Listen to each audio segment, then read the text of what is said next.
Gusto mo rin ba magka-extra income tulad ko? Panoorin mo sana ang video na 'to hanggang dulo para maituro ko sa'yo kung paano. Hello mga mare, for today's video, ito na naman ang ganap sa buhay namin ngayong araw. September 7 na nga po at sadyang napakabilis talaga lumipas ng buwan. At ngayong araw nga po sasabihin ko sa inyo kung saan po ako kumukuha ng extra income ko. At bago nga po ang lahat, sa mga hindi pa nga po nakapollow sa aking Facebook, papollow naman po at pasubscribe na rin po dito sa aking YouTube channel. Ngayong araw nga po is nagre-restock na naman ako ng aming mga paninda dahil alam naman po natin kapag umaga talaga is busy tayo, lalo na ngayon may pasok na ang mga bata sa eskwelahan. Kapag umaga nga mga mare ko, mabili din dito sa store namin itong mga school supply. Meron pa nga pong mga ibang school supply na hinahanap yung aking mga tumer pero wala pa nga po akong paninda.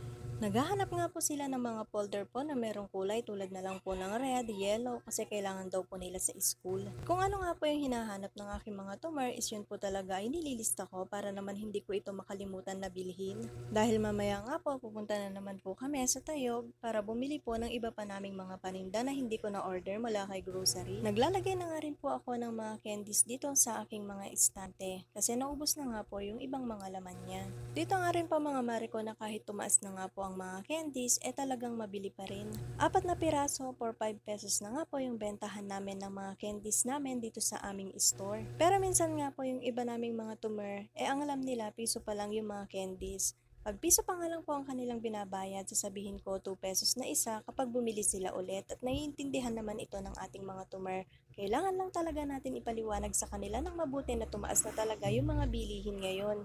Wala namang iba sa trabaho natin dito sa store araw-araw. Ito nga po at pinipira-piraso ko nga itong mga shampoo dito at ilang mga sabon na powder para naman kapag meron yung bibili, isaabot na lang natin at hindi na tayo mahahasal pa sa oras. At dito nga po mga mare ko makikita nyo nga po sa upuan yung galon po na Wilkins. Meron pong laman ng mga pera yan at naipon ko nga po yan sa pag-GCash lang. I-update ko nga po kayo mamaya kung ilan po at sabay-sabay natin bilangin kung ilan yung naipon ko sa pagka-cash in at pagka-cash out lang. Ito na nga po yung laman ng isang Wilkins po mga marikot. Kung makikita nyo nga po merong tagpa 500, tagwa 1,000 dyan kasi minsan nagpapabarya din ako dito.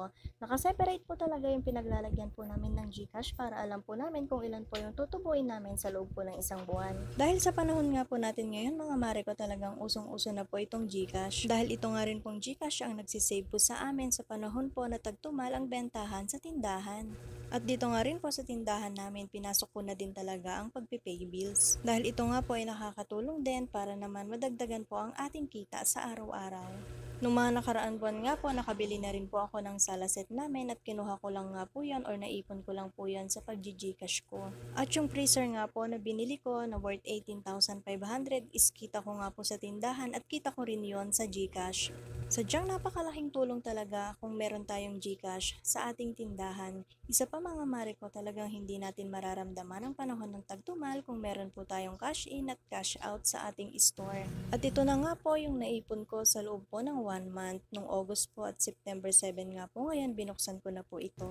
Pinapakita ko nga po sa inyo ito pong kita ko sa GCash para mabigyan ko din po kayo ng isang idea na pwede nyong gawing business dyan sa inyong tindahan or kung ano po yung pwede nyong idagdag pa na business dyan sa inyong store na pagkukuhanan po ninyo ng extra po na income or extra po na puhunan. Pero sa ganitong business nga mga mare ko, kailangan nyo po talagang tatagan ang inyong loob kasi marami nga po tayong napapanood na marami pong nai-scam dahil lang sa GCash. Pero sa akin nga po, ang ginagawa ko kung meron na nga po akong malaking ipon or malaking pondo sa GCash is binabang transfer ko na po siya para iwas scam din kung sakali. At kung sa transaction fee naman po ng 1,000 pesos, depende na po sa inyo yan kung magkano po ang singilan.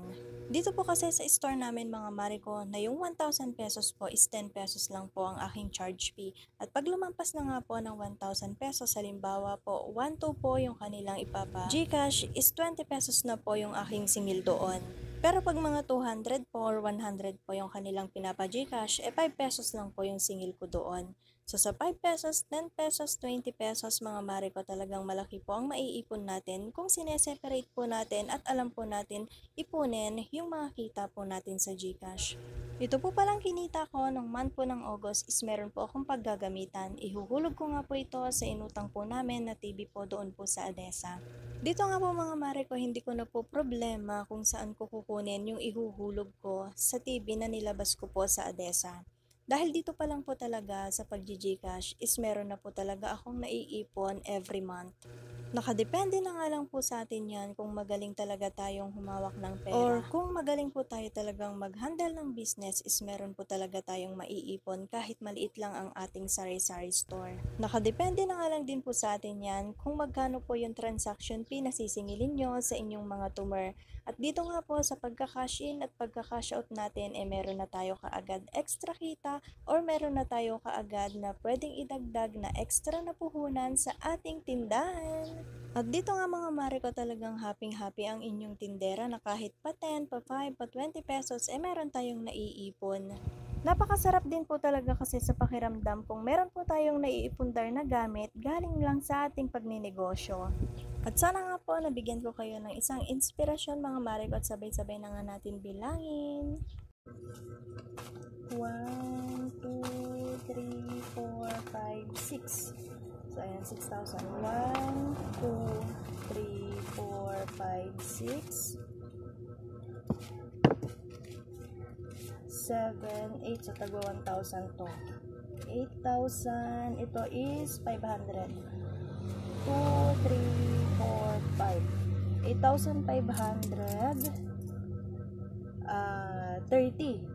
So, ito po yung kita natin noong August, 8,530. So, ito pong 8,530 na to is ibabayad ko po siya sa kinuha ko na TV namin doon sa ADESA. So, meron na naman tayong hulog ng ilang buwan din to mga mare ko.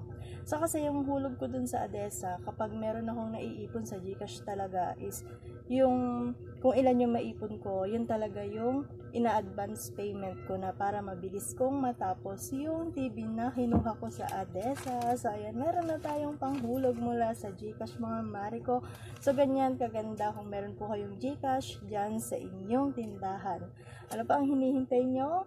Mag-cash in, mag-cash out, mag-pay bills na rin kayo dyan sa inyong store. Extra income talaga natin ito sa ating tindahan. So hanggang dito na lang mga mare. Salamat!